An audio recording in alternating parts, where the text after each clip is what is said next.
Hi, my name is Darren Coffin, and tonight I wanted to show how to use the MvcTurbine Metadata Provider library that I wrote.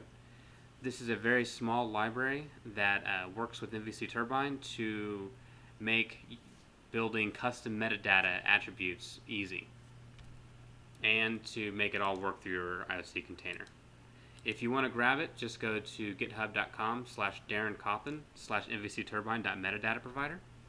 And if you haven't looked at MvcTurbine, I would suggest you go to MvcTurbine.coplex.com, and the source code for this is also on Coplex.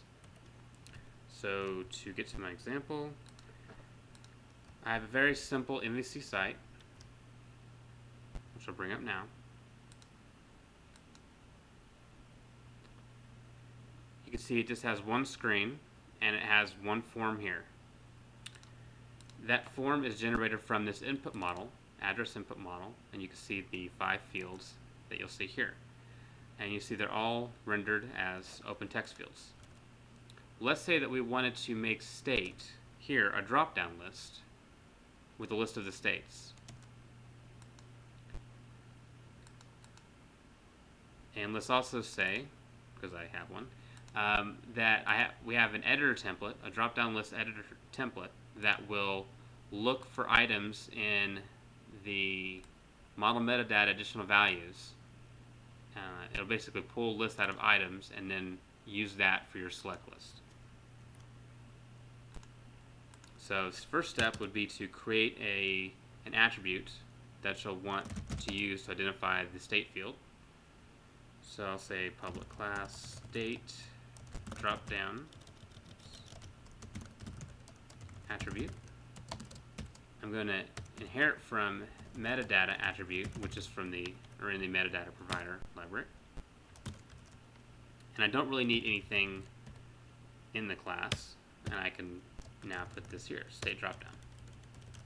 Now if I run the site, of course it's not going to do anything, because even though the attribute's there, it doesn't actually have anything to do for it. So let me make a handler for this attribute. So I'll say public class state dropdown attribute handler. I'm going to implement iMetadata attribute handler, again from the metadata provider library, and it's going to handle the state dropdown attribute. Okay. There is one method to implement, and it's called alter metadata. It takes in 2 arguments. The first argument is the metadata that you would normally get out of the default MvC2 metadata provider. And the second is create metadata arguments. This guy has, let me just show you, he has 5 properties. These 5 properties are the 5 arguments that are normally passed to the metadata provider. I didn't like the fact that they had 5 arguments. I kind of like to keep the arguments down a little bit, so I just combined them into one argument. But anything that you want to do in a metadata provider, you can do here. So in this case, what I want to do is point anything with this attribute to my drop-down list editor template and load it with data. So first, I'll use it's a template hint, I think, yep.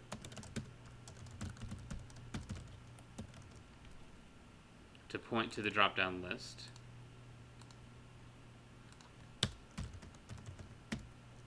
And then in additional values, I'm going to load an enumerable set of strings, and in this case I'll just say Kansas and Missouri. Right.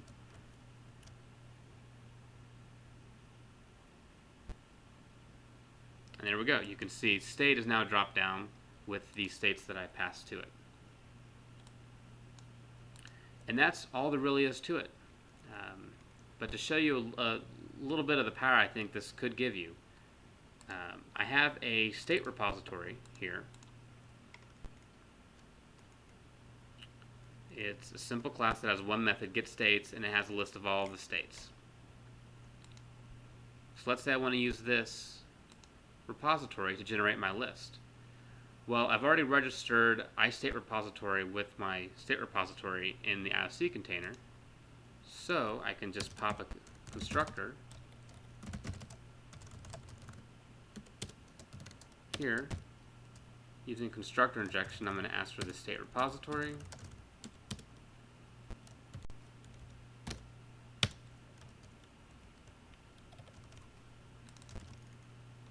And inside here, instead of using my hard-coded list, I'm going to say get states.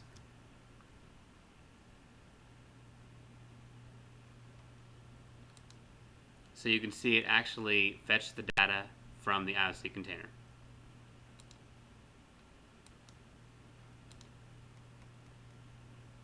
Okay, and now that's really all there is to it. The main reason I would suggest to use this or use something like this is the fact that MvcTurbine only lets you provide, or lets you only define one custom metadata provider for your entire application. And if you don't do something like this, you're going to be forced to make one class and then just stick in a number of unrelated items, violating the open-close principle and single responsibility and probably some others. Anyway, if you have any questions, just email me at darren@coffin.com, and you can find me on GitHub. Thank you.